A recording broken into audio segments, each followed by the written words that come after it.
حاشا که عشق روی تو حاشا نمی کنم. بر منظری به جز تو تماشا نمی کنم. فرخنده باد عشق تو بر جان و دیده ام، دیگر غزل به غیر تو انشا نمی کنم. من منشی و دبیر دل و جان عاشقم، وقعی به امر حاکم و پاشا نمی کنم. هر کس به قدر خویش بکوشد برای خود، من خویش جز برای تو کوشا نمی کنم.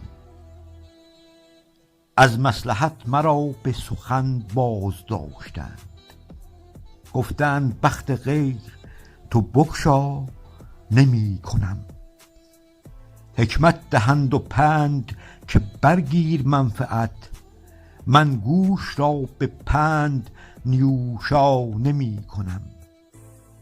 امر آورند دیده بپوشم ز روی تو، هیچ اعتنا به پوش و به پوشا نمی کنم.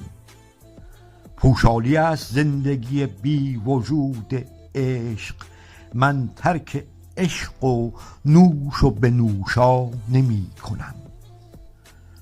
چون داد می زنم که به فریاد من رسی، مطلق عنایتی به خموشا نمی کنم. من در خروش خویش تو را داد می زنم، ابراز عجز بر نخروشا نمی کنم. افشا کنم که منتظرم دیده بیندت، تا بینمت به غیر تو افشا نمی کنم.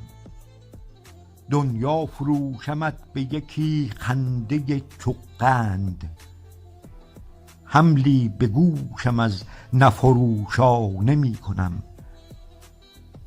طالب به هر غزل به نگار این سخن رسان، حاشا که عشق روی تو حاشا نمی